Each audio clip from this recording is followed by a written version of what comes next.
तो इस मूवी की शुरुआत में हमें कुछ लैब की तस्वीरें दिखाई जाती हैं, जहाँ पर काफी छोटे बच्चों पर अलग अलग तरह के एक्सपेरिमेंट किए गए नजर आते हैं और खासकर ये एक्सपेरिमेंट उनके दिमाग पर किए जा रहे थे। और सीन के बदलने पर हम देखते हैं एक औरत को जो थी मिस बेक, और वो एक जगह पर पहुंचती है एंड वहाँ पर खून ही खून होता है एंड उसके सामने होती है किसी की आधी जिंदा लाश, जिसका ये हाल मिस बेक के आदमियों ने ही किया था। एंड उस लाश को भी जिंदा देखकर वो अपने आदमियों को कहती है उसे सर पर गोली मारकर अच्छी तरह मारने को। एंड हमें पता लगता है कि लैब से दरअसल दो बच्चे भाग गए थे एंड मिस बेक अपने एक आदमी मिस्टर चोई को उन बच्चों को ढूंढने को कहते हैं। एंड मिस्टर चोई उस लड़के को तो ढूंढ लेते हैं, पर दूसरी लड़की वहाँ से भाग गई थी, जिस बात से मिस बेक खुश नहीं थी एंड वो अपने आदमियों को उसे अच्छी तरह से ढूंढने को कहती है और बताती है कि अगर वो नहीं मिलती तो वो हेडक्वार्टर्स में उसकी रिपोर्ट करने को कहती है, क्योंकि उसके मानने से उस बच्ची की मेडिकल कंडीशन इतनी खराब थी कि अगर वो बाय चांस बच भी गई वो ज्यादा देर तक नहीं जी पाएगी। एंड फिर गाँव में हम देखते हैं फार्मर को, जिसे वहाँ नजदीक झाड़ियों में वही बच्ची बेहोश पड़ी मिलती है, जो देख वो उसे अपने घर ले आता है एंड उसे दिखाने के लिए एक डॉक्टर को बुलाता है। डॉक्टर उन्हें बताते हैं कि प्रोबेबली उस बच्चे की यादाश्तें वापस नहीं आएंगी एंड अब इस बच्ची का आगे क्या करना है ये उनको सोचना पड़ेगा। एंड हाल ही में मिस्टर एंड मिसेस गू ने अपने बेटे और ग्रैंड चाइल्ड को खो दिया था, इसलिए वो डिसाइड करते हैं उस लड़की को गोद लेकर अपनी बेटी बनाने का एंड वो उसका नाम जायहुन रखते हैं। एंड मिसेस गू का जायहुन के साथ काफी अच्छा कनेक्शन बन जाता है और फिर हमें 10 साल बाद का टाइम दिखाया जाता है, जहाँ पर हम जायहुन को देखते हैं जो कि एक दुकान पर थी एंड वो काफी ज्यादा चालाक और समझदार थी कि वो एक दुकान वाले को बेवकूफ बनाकर वो बहुत सी बोरियां अपने साथ ले जाती है एंड फिर बिना लाइसेंस के गाड़ी चलाकर वो फिर घर आ जाती है। एंड हमें पता चलता है कि जायहुन की माँ को डिमेंशिया था, जिससे वो कुछ ही टाइम में हुई गई बातें भूल जाती थी। एंड फिर घर आकर जायहुन देखती है कि उसके डैड यानी मिस्टर गू के पास अपने कैटल्स को खिलाने तक के लिए भी पैसा नहीं था एंड इसीलिए वो उन्हें बेचने का डिसाइड करते हैं, पर अभी उनका दाम काफी कम चल रहा था, इसलिए जायहुन उस चीज से मना कर देती है। एंड फिर कुछ टाइम बाद हम उसे देखते हैं बाथरूम में कि तभी जायहुन के सर में बहुत ही दर्द होना शुरू हो जाता है और कुछ ही पलों में वापस ठीक भी हो जाता है। एंड फिर जायहुन इंटरनेट पर कुछ ब्रेन स्पेशलिस्ट को ढूंढती है एंड उसे भी एक बहुत ही अच्छी डॉक्टर के बारे में पता चलता है। एंड फिर अगले दिन शायद स्कूल की तरफ जाते हुए जायहुन की दोस्त मियोंगी उसे एक सिंगिंग कंपटीशन के बारे में बताती है, जिसमें जीतने का प्राइस बहुत ही ज्यादा था एंड जायहुन भी उस कंपटीशन में जाने को मान जाती है ताकि वो उन पैसों को जीत कर अपनी मॉम का इलाज करवा पाए। एंड पहले ही राउंड में जायहुन का सिलेक्शन हो जाता है एंड जायहुन वहाँ पर उन सभी को एक मैजिक ट्रिक भी दिखाती है एंड अपनी साइकिक पावर्स का उन्हें इस्तेमाल कर दिखाती है, जो कि ऑफ कोर्स सबके लिए बहुत ही ज्यादा शॉकिंग था। एंड इस चीज को घर में टीवी पर देखकर जायहुन के पेरेंट्स बिल्कुल भी खुश नहीं थे, क्योंकि इस चीज से वो काफी लोगों के सामने आ गई थी और अगर लोगों को सच में पता चल गया कि जायहुन नॉर्मल लड़की नहीं है तो ये चीज उनके लिए सच में बहुत ही दिक्कत देने वाली हो सकती थी। एंड उसके पेरेंट्स उसे इस बात पर समझाते हैं, पर जायहुन उन्हें समझा देती है कि तभी उनकी लैंडलाइन पर एक अननोन कॉल आती है, जिसे मियोंगी उठा आंसर करती है, पर सामने से उसे कोई भी रिप्लाई नहीं आता एंड मियोंगी कॉल कट कर देती है। एंड फिर कमरे के अंदर आकर जायहुन को सर में फिर से बहुत ही ज्यादा दर्द होने लगता है एंड वो पिछली बार से बढ़ चुका था एंड ये वही डिजीज थी जिसके बारे में मूवी की स्टार्टिंग में हमने मिस बेक को बात करते देखा था। एंड फिर हम देख पाते हैं जायहुन के घर से थोड़े आगे उन पर मिस्टर चोई नजर रख रहे थे। एंड फिर अगले दिन जायहुन और मियोंगी कॉन्टेस्ट के सेकंड राउंड के लिए ट्रेन में जा रहे थे कि तभी उनके सामने वाली सीट पर आकर एक अनजान लड़का बैठ जाता है, जिसे मूवी में नोबल मैन नाम से बताया गया है। एंड वो जायहुन से वैसे बात करने लगता है कि जैसे वो जायहुन को काफी टाइम से जानता था और वो जायहुन को बताता है याद नहीं, हमें पहले नाम तक नहीं दिए गए थे और हमें कोड नंबर से बुलाया जाता था, पर तुम्हें स्पेशली मिस बिच बुलाया जाता था। पर जायहुन तो ऐसा कुछ भी याद नहीं कर पाती। एंड तभी अचानक नोबल मैन जायहुन को थप्पड़ मारने वाला होता है, पर बीच में ही रुक जाता है ये देखकर कि जायहुन ने वापस उसका कुछ भी नहीं किया। एंड वो लड़का ये बताकर कि वो फिर से मिलेंगे वहाँ से चला जाता है। एंड वहाँ से जाते हुए उसका कंधा एक आदमी से टकरा जाता है, जिसका एटीट्यूड उसे बिल्कुल भी अच्छा नहीं लगता। एंड फिर नोबल मैन उस आदमी को आसानी से मार देता है एंड हम देख ही पाते हैं कि वो भी जायहुन की तरह नॉर्मल नहीं था। एंड यहाँ पर जायहुन काफी अच्छा परफॉर्म कर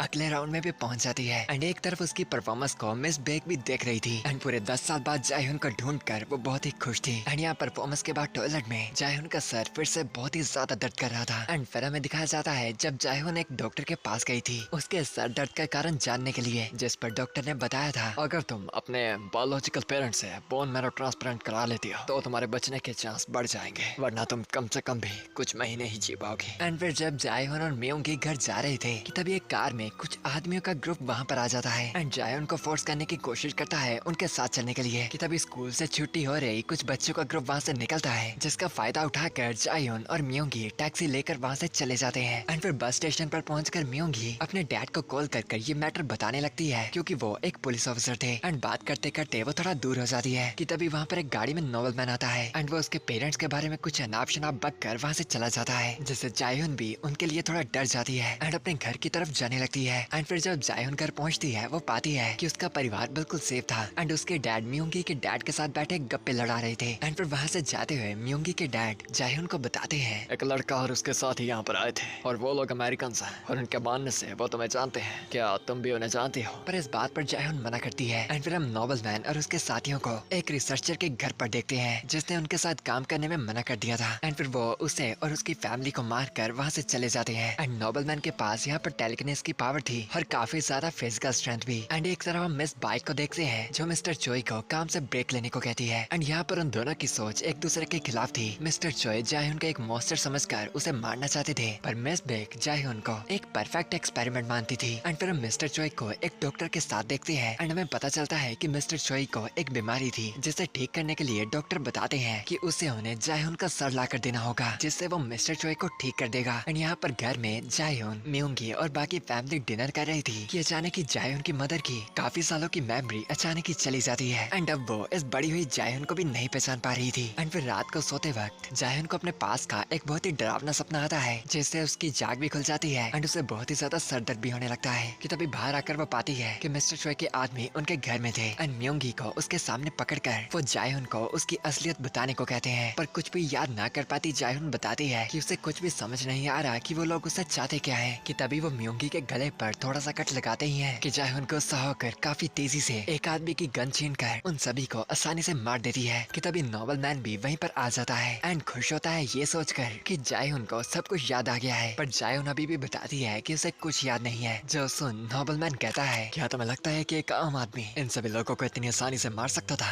और सारा टाइम घर के काम करने के बावजूद भी पढ़ाई में हमेशा नंबर 1 आना और ऐसी कोई भी एक्टिविटी नहीं जिसमें तुम किसी से कम हो। एंड वो अपने सर का घाव दिखाता उससे कंफर्म करता है, क्या तुम्हें सच में ये भी याद नहीं? ये वही घाव है जो तुमने मुझे दिया था। पर फिर से जायहुन की ना सुनकर नोबलमैन उसे अपने साथ चलने को बोलता है एंड अगर जायहुन उसे ना करेगी तो वो यहाँ पर सभी मौजूद लोगों को मार डालेगा। एंड मजबूरी में जायहुन को भी उसके साथ जाना पड़ता है। एंड फिर वो जायहुन को एक फैसिलिटी में लाकर उसे एक चेयर से बांधकर बिठा देते हैं। एंड फिर मिस बेक एक स्क्रीन के सहारे वहाँ दिखाई देती है उससे बात करने के लिए। एंड वो जायहुन को देख बहुत ही खुश होती है एंड उनके पास के बारे में बातें करती है, पर जायहुन बताती है कि उसे ऐसा कुछ भी याद नहीं। एंड फिर एक इंजेक्शन लाकर जायहुन को लगाया जाता है, जिसके बाद जायहुन को भी सारा पास याद आने लगता है। एंड फिर हमें इनके पास के बारे में पता चलता है कि मिस बेक और मिस्टर चोई छोटे बच्चों पर एक्सपेरिमेंट कर उन्हें कुछ पैरानॉर्मल फीचर्स देते थे। सिंपल में बोले तो सुपर पावर, जो कि उन्हें इंसानों के लेवल में अननेचुरल बनाएगा। एंड उन सभी बच्चों में से जायहुन सबसे स्पेशल केस थी एंड उसके पास बाकी बच्चों के मुताबिक सबसे ज्यादा टैलेंट था। वो पावर्स में भी सबसे ज्यादा थी और होशियारी में भी, पर हेडक्वार्टर्स इन बच्चों की पावर जानकर उन्हें खतरा मानने लगा था। इसलिए मिस बेक को उन सभी बच्चों को मारने के ऑर्डर्स दिए गए थे। पर उन सभी बच्चों में से जायहुन कुछ कर वहाँ से भागने में से कामयाब हो गई थी, पर एक कमी जायहुन में भी रह गई थी जो कि थी उसकी मेडिकल कंडीशन। एंड ये ब्रेन से रिलेटेड मेडिकल कंडीशन सभी के सभी एक्सपेरिमेंट बच्चों को थी। एंड मिस बेक बताती है कि वो हैरान है कि जायहुन अभी तक जिंदा बच पाई है, पर जब उन्होंने जायहुन को टीवी पर देखा और उसे अपनी स्पेशल एबिलिटीज का यूज करते भी देखा, उनको पक्का कंफर्म हो गया था कि ये उनका बनाया ही माल है। कि तभी जायहुन को काफी तेज सर दर्द होना भी शुरू हो जाता है। कि तभी मिस बेक वहाँ पर एक इंजेक्शन मंगाती है जिससे जायहुन ठीक हो सकती थी। एंड जायहुन को वो इंजेक्शन लगवाने के बाद वो बताती है कि अब वो 1 महीने तक अपनी सारी पावर्स को बिना लिमिट के आसानी से यूज कर सकती थी। एंड इसके दौरान पूरे 1 महीने तक ना ही उसके दिमाग को कोई डैमेज होगा। बट अब एक प्रॉब्लम आ गई थी कि उसे जिंदा रहने के लिए हर महीने एक इंजेक्शन की जरूरत थी। पर तभी बाहर बैठा नोबलमैन ये सब देखता कुछ समझ जाता है एंड जायहुन को गाली देता फटाफट उसकी तरफ बढ़ने लगता है। एंड यहाँ पर तभी जायहुन का एक्सप्रेशन बिल्कुल बदल जाता है और वो हंसने लगती है। एंड हमें पता चलता है कि ये सब जायहुन का बस एक प्लान था, यानी वो सभी लोग स्टार्टिंग से ही उसके जाल में फंस गए। जायहुन अपने हालात को अच्छे से जानती थी और ये भी कि उसका सोल्यूशन सिर्फ मिस बेक के पास होगा। इसलिए उसने अपने आप को पूरी दुनिया को दिखाने के लिए सिंगिंग कॉन्सर्ट में पार्टिसिपेट कर अपनी शक्तियों को दिखाया, क्योंकि जायहुन के अलावा ऐसा कोई कर पाने वाला ऑब्वियसली कोई होगा नहीं। एंड वो सब कुछ याद रखते हुए भी बस भोला बनने का नाटक कर रही थी ताकि मिस बेक चुपचाप उसे इंजेक्शन लगा दे।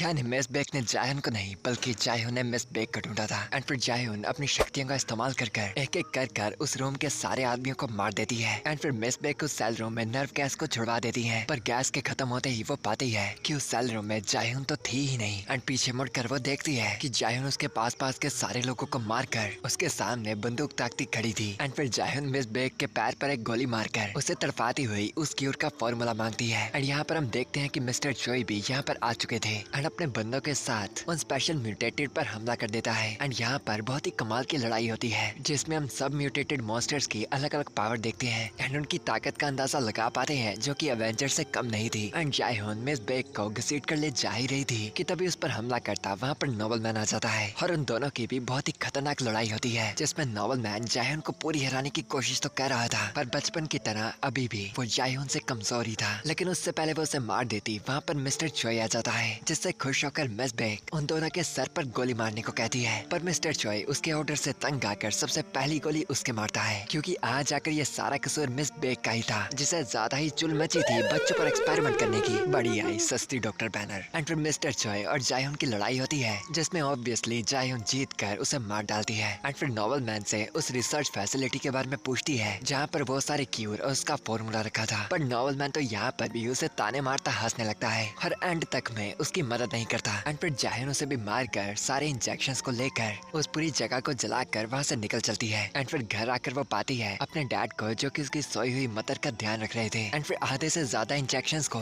जायन अपनी मदर को दे देती है ताकि उनकी तबीयत पहले से ठीक हो जाए। एंड जायन के फादर उसे बताते हैं कि जायन के आने पर उनके कैटस मरने लगे थे जिससे उन्हें लग रहा था कि वो जायन यानी एक विच को घर ले आए हैं। पर जायन की मदर हमेशा उसे सिंपल बच्चों की तरह ही ट्रीट करती थी चाहे जायन में जितनी भी अब नॉर्मल चीजें हों। उसकी मदर ने उन सबको इग्नोर किया एंड फिर अपने फादर को गुड बाय कहकर वो अपनी दोस्त से भी एक आखिरी अलविदा करती है। एंड फिर हमें दिखाया जाता है 3 महीने बाद का सीन एंड हम देखते हैं मिस बेक की बहन डॉक्टर बेक को जिसके पास जायन आ रखी थी अपनी बीमारी का क्यूर लेने के लिए। एंड वो उससे अपनी बीमारी का परमानेंट क्यूर मांगती है पर तभी उसके पीछे ही खड़ी होती है एक औरत जो कि बिल्कुल जायन की तरह ही एक एक्सपेरिमेंटेड और गिफ्टेड थी जिसे जायन कहती है कि अगर तुमने मुझे हाथ भी लगाया तो मैं तुम सबके सर उखाड़ दूंगी। बट वेल डैम ये मूवी यहीं पर खत्म हो जाती है एंड आगे क्या होगा ये जानने के लिए आपको वेट करना पड़ेगा इसके अगले पार्ट के लिए यानी द विच 2 के लिए जो कि वेल आ चुकी है। एंड अगर आप चाहते हैं कि मैं आपको एक्सप्लेन करूं तो इस वीडियो को फटाफट से लाइक कर चैनल को सब्सक्राइब कर नोटिफिकेशन बेल को ऑन कर लीजिएगा एंड यस दबाकर इस वीडियो को शेयर कीजिएगा। एनीवेज मैं आपको मिलता हूँ अगली बार अगली वीडियो के साथ। For now bye goodbye sayonara जना।